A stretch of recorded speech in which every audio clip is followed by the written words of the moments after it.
राम राम राम। हमारे बीच में हमारे समालका से पानीपत एक बहुत ही जो हरियाणा का एक बहुत ही हम उसको बड़ा अमीर जिला कहेंगे, बहुत रईस जिला है भाई पानीपत।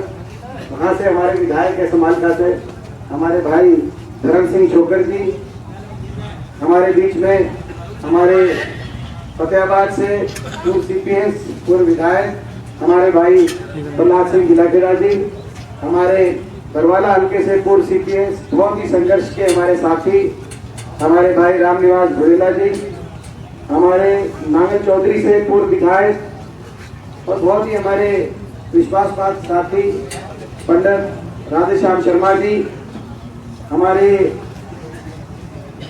कमिश्नर साहब चंद्रप्रकाश जांगड़ा जी, हमारे भाई गौरव संपत सिंह जी जो प्रोफेसर संपत सिंह जी के सुपुत्र हैं, हमारे एयर मार्शल SK घोटिया जी, बहुत ही किसान आंदोलन में सक्रिय रहने वाले हमारे भाई दिलबाग जी, हमारे बहुत वरिष्ठ कांग्रेस पार्टी के प्रदेश के और देश के बहुत वरिष्ठ जिनकी एक गिनती रहती है और मेरे बड़े विश्वासपात साथी हैं बहुत संघर्षी भाई अजय शर्मा जी वो आज चुनाव प्रचार में आए, उनका विशेष बहुत बहुत हम स्वागत करते हैं। भाई अजय शर्मा जी हमारे बीच में हमारे कर्नल रोहित चौधरी जी दिखाई दे रहे हैं, हमारे भाई सुरेंद्र खाजान जी दिखाई दे रहे हैं,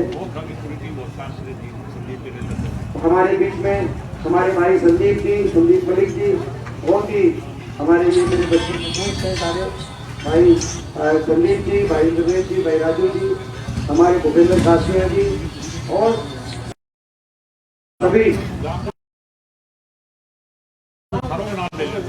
समस्त गाँव वासी का नाम नहीं, सारे गाँव बराबर गाँव है अपने सारे छत्तीस बिरादरी के पिता तुल्य मेरे बुजुर्ग नौजवान साथी, जहाँ तक आवाज आ रही है मातृशक्ति। आज चुनाव का इलेक्शन का टाइम है, बहुत देर से बैठे हुए, ज्यादा लंबी बात ना करते हुए जो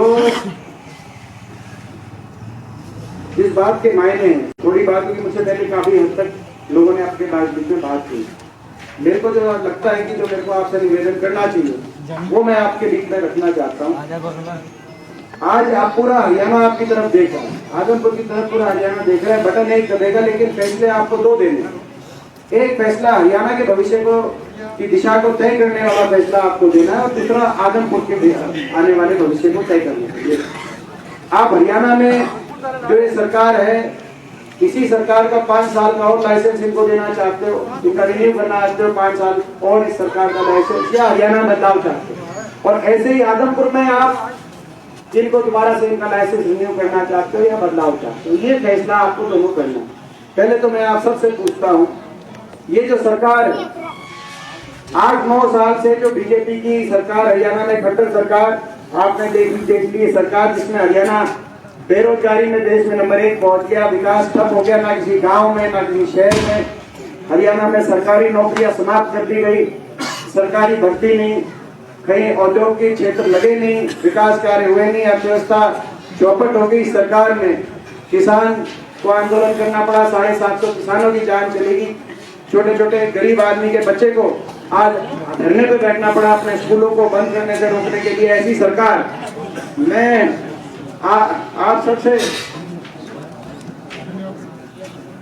सबसे पूछना चाहता हूँ कि भाई ऐसी सरकार जो है हरियाणा में खट्टर सरकार, भाई छिक लिए कि नहीं छिक लिए इस सरकार से?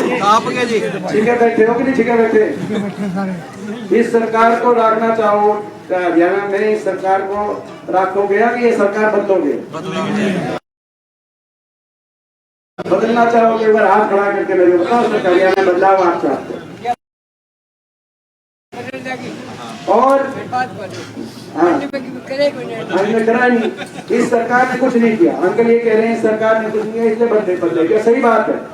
आज हम मंडी आदमपुर से निकल रहे थे, आप मंडी में जाके देखो ऐसी सारी सड़क टूटी हुई, कहीं गड्ढे, धूल ऐसी उठ रही। अपने गांव में घुसो 2 गड्ढे, आप कहीं स्कूल देखो तो स्कूल कोई स्कूल बंद हो रहा है, कहीं आंगनवाड़ी का देखो तो आंगनवाड़ी की बिल्डिंग ऐसी दिखती है।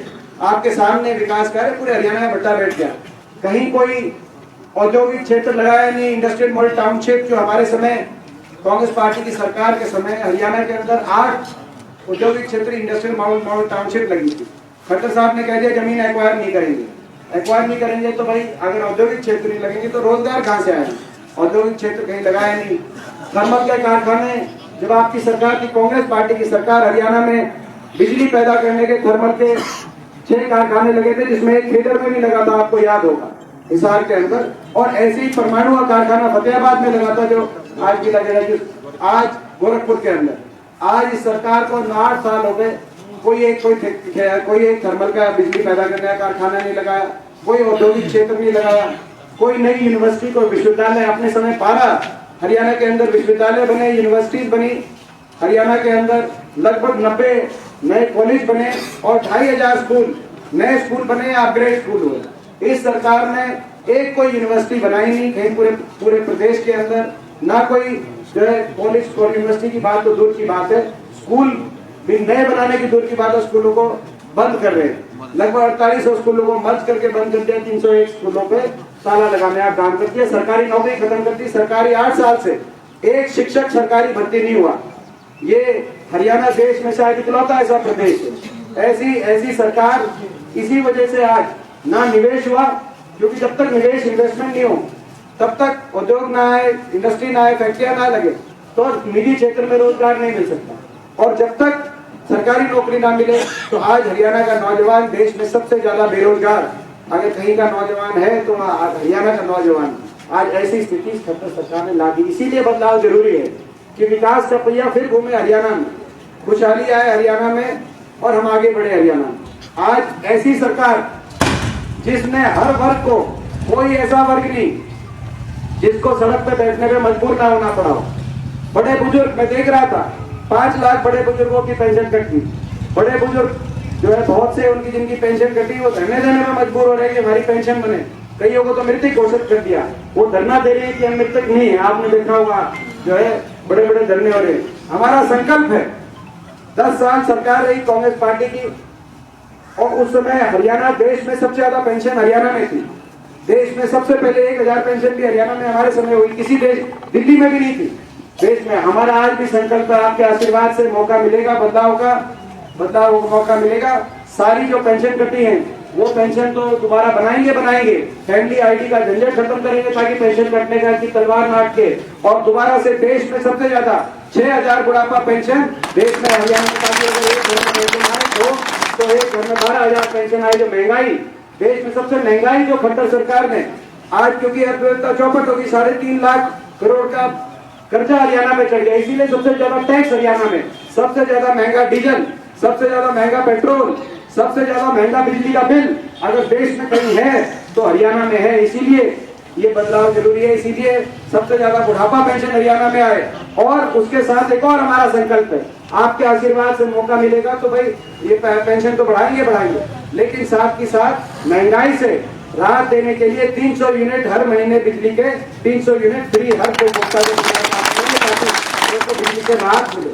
और जो एससी वर्ग के हमारे भाई, बैकवर्ड के हमारे भाई, छत्तीस बिरादरी के जो बीपीएल गरीब परिवार हैं, आज इस सरकार ने 100 गज के प्लॉट की स्कीम जो बंद करी है, उस स्कीम को दोबारा से शुरू करके हर गरीब वंचित परिवार को 100 गज के प्लॉट दिलवाने के साथ साथ इस सरकार ने, और जब से अपनी सरकार ने स्कीम खत्म कर दी, बंद कर दी खट्टर सरकार ने, उन प्लॉटों की कॉलोनियों में कोई काम नहीं हुआ।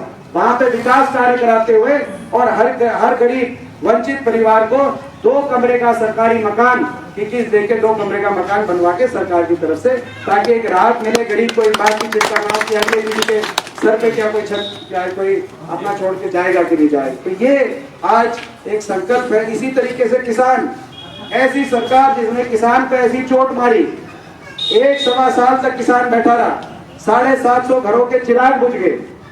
और हम जब संसद में जाके बात उठाते थे कि देश के किसान कोई नई चीज नहीं मांगेंगे, जो उनको मिल रहा है वो चाहते हैं कि उनको मिलता रहे।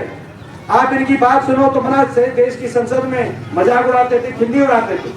आज मेरा दुर्भाग्य है कि हरियाणा में अकेला विपक्ष का सांसद, 15 सांसद हरियाणा में, 14 बीजेपी के, अकेला विपक्ष के सांसद के रूप में मैं जब जाके बात उठाता था तो मजाक उड़ाते थे, कहते थे कि भाई ये इनकी बात नहीं मानते। मैं कहता था बात नहीं मानते तो कम से कम इनको इंसान मानो।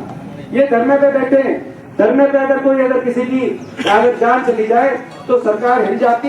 इतनी शर्म सरकार में होनी चाहिए। मैं इनकी बात करो, इनसे बहन की, अगर इनकी बात आप नहीं मानते तो बात तो करो, इनकी कम से कम इंसान मानो। लेकिन जो है कहीं किसी ने कभी देशद्रोही बताते थे, क्या क्या ताने और क्या क्या मजाक उड़ाते थे। मैं आपको इनके बीच में नहीं, किसके बीच में मेरी बात अपना टुकड़ा रहूं। क्या मैंने वहां पे किस तरह का 1 साल देश की संसद में मैंने बिताया है, मैं क्या बताऊं आपको। लेकिन ऐसी घमंडी और अहंकारी सरकार। दूसरा रूप आपने देखा, बच्चे बैठे रहे स्कूलों के आगे, अपने स्कूल को खोलो, 250 धरने चले हरियाणा में। गरीब का बच्चा आज अपने पढ़ाई छोड़कर, क्लास छोड़कर, एक दिन भी अगर एक बच्चा अगर कहीं बैठ जाए तो सरकार के मंत्री को वहां आ जाना चाहिए। सरकार में इतनी शर्म होनी चाहिए कि सुन के उसकी समस्या का समाधान होना चाहिए। और यहाँ 250 स्कूलों के अंदर धरने चले, गरीब का बच्चा बैठा रहा घर अपने स्कूल के आगे कि स्कूल हम नई बात नहीं मांग रहे, मगर कम से कम इन स्कूलों को बंद ना करो, इन स्कूलों के अंदर जो पोस्ट है उस पर आप टीचर शिक्षक देने का काम करो। लेकिन यहाँ के शिक्षा मंत्री ने, यहाँ के मुख्यमंत्री ने उनसे बात करने की बात तो दूर की बात है, एक प्रेस कॉन्फ्रेंस करके जवाब भी नहीं दिया कि भाई इनकी जो मांग ये 250 धरने चल रहे हैं, बच्चे अपनी क्लास छोड़कर, ये भाई हमें दुख है, ये चल रहे हैं, इनके लिए समस्या के लिए हम समाधान के लिए कुछ प्रयास करेंगे। एक स्कूल में भी शिक्षक नहीं लेके आए। आजमपुर में तो चुनाव था, यहाँ भी 4 धर्मों में बच्चे बैठे थे, मगर यहाँ तो चुनाव था, वोट चाहिए थी। 4 महीने से जो पहले कुलदीप बिश्नोई जी ने वोट डाल दी थी बीजेपी को, 4 महीने में यहाँ एक शिक्षक भी लेके नहीं आए। 4 महीने में इलेक्शन था, एक सड़क भी बनवा नहीं पाए, एक गड्ढा भी 4 महीने में भर नहीं पाया। मंडी जाके देखो, एक किसान को मुआवजा 4 महीने में दिला नहीं। ये तो इलेक्शन के टाइम वोट लेने खातिर, लोग वोट लेने खातिर भी ये नहीं करते। और ऐसे लोगों को अगर मौका मिल गया तो ठीक कह रहा था मेरा भाई, जो बात कह गया ना, वो तोड़ की बात कह गया कि भाई वैसे तो खट्टर सरकार से कोई उम्मीद मत रखना, इन्होंने कुछ काम हरियाणा में कहीं नहीं किया, लेकिन थोड़ी बहुत अगर उम्मीद है कि कुछ अगर काम से जाते जाते सरकार भी चली गई है, आते निकलिया पुंजट रह रही है, 1 साल रह है, मगर जाते आते कि मैं कुछ काम इनसे करा पाओगे तो भाई आप ये मानना इनको झटका मिलेगा तो हो सकता है कि भाई थोड़ा काम करें, मगर यहाँ से जो है कोई आप इनसे, तो भाई मैं आप सबसे कहना चाहता हूँ, मौका है। मैं एक और बात कहूंगा, एक बदलाव हरियाणा में जरूरी है तो दूसरा बदलाव आजमपुर में भी जरूरी है। ऐसे जनप्रतिनिधि कुलदीप बिश्नोई जी को आपने मौका दिया, बहुत लंबा अवसर, हो सकता है चौधरी भजनलाल जी उन्होंने अच्छे काम किए, उनकी वजह से आपने इनको शुरू में मौका दिया, लेकिन इनका खुद का व्यवहार क्या रहा, इनका खुद का आचरण क्या रहा। संसद में मेरे साथ सांसद थे, एक बार संसद में बोले नहीं। विधायक विधानसभा में आज कांग्रेस के 30 विधायक आज आजमपुर के कोने कोने में आज चुनाव प्रचार में ठोकर साहब बैठे, ये कह रहे हैं अब बताओ भाई विधानसभा में बोलते हैं भाई ठोकर साहब, आज तक विधानसभा में बोल, अकेले विधायक हैं 90 के हाउस में, अकेले विधायक है। मैं कह सकता हूँ संसद में भी अकेले सांसद थे, ना तो विधायक ना बोले एक दिन तो अगले दिन विधायक जो है स्पीकर से लड़ ले कि जी मेरे को बोलने का मौका दो, मेरे हल्के में स्कूल बंद हो रहा है, मेरे हल्के में मेरे को अपना सड़क चाहिए, सड़क टूटी है। मगर ये पहले ऐसे निकले, ना विधानसभा में बोले, ना संसद में बोले, ना लोग के सुख दुख में शामिल रहते और अपने और राजनीतिक स्वार्थ के लिए फैसला। ये जब एमपी साहब बोलते हैं तो माइक बंद करते हैं, ये भी बात है। जब एमपी साहब किसान के लिए माइक बंद कर दिया, ये रिकॉर्ड है। वो तो भाई देखो बीजेपी की सरकार की धक्काशाही है, माइक तो बंद कर सकते हैं मगर हमें बोलने से नहीं हो सकते। लेकिन मेरे को दुख इस बात का है कि ये इस तरह के जनप्रतिनिधि, उनको आप बारी बारी मौका, अपने राजनीति ये मन से नहीं कह सकते खड़े होके कि भाई बीजेपी अच्छी है कि कांग्रेस अच्छी है। 10 साल पहले कांग्रेस में थे, फिर कांग्रेस छोड़ी, अपनी पार्टी से बीजेपी के साथ चले, फिर वो छोड़ी और दोबारा से कांग्रेस में आए और फिर 3 महीने 4 महीने पहले फिर बीजेपी में चले गए। 10 साल में 2 बार कांग्रेस 2 बार बीजेपी। 3 महीने 4 महीने पहले वो कह रहे थे कि भाई हरियाणा का भट्ठा अगर बिठाने का काम किया तो खट्टर सरकार ने भट्ठा बिठाना। मैं नहीं कह रहा, मैं तो कह ही रहा हूँ, लेकिन ये 3 महीने पहले कुलदीप बिश्नोई जी भी कह रहे थे रातों रात बदल गए कि नहीं बदल गए, वो भी बदल गए, वो अपने राजनीतिक स्वार्थ की वजह से बदले। लोगों के सुख दुख से सबको पता है, राजनीति में शीशे की तरह सारी चीज दिखती है। बीजेपी वाले कहते थे कि भाई काला धन लाएंगे, सबके बांटे, विदेशों से काला धन लाएंगे और सबके बांटे 15-15 लाख आएंगे। वो बात अधूरी रही। बीजेपी वाले कहते हैं काला धन लाएंगे। भाई देखो बात ये है, वो असली बात ये थी कि जिनका विदेशों में काला धन पकड़ा जाएगा उनको बीजेपी में लाएंगे, यही बात है ना। उनको बीजेपी में लाएंगे, बीजेपी ज्वाइन कराएंगे, रातों रात जो है ज्वाइन कराएंगे। तो इसमें ठीक है, हो सकता है कि भ्रष्टाचार के मुकदमों का दबाव हो इन पे, हो सकता है उस दबाव की वजह से, लेकिन उससे लोगों का सुख दुख का क्या, लोगों के विकास कार्य में क्या लेना देना। मैं आप सबसे कहना चाहता हूँ कि भाई ये बदलाव, एक बदलाव आजमपुर में भी जरूरी है और एक बदलाव हरियाणा में भी जरूरी है। और एक मौका आप हमें एक मौका देके देखो, आपको जो है उस मौका जो आप हमें अगर विश्वास आप हमारे पे व्यक्त करते हो तो उस विश्वास पे कोई आंच नहीं आने देंगे। ये मैं आज आपके बीच में मेरे को चुनाव का प्रभारी बनाने का काम कांग्रेस पार्टी ने किया है।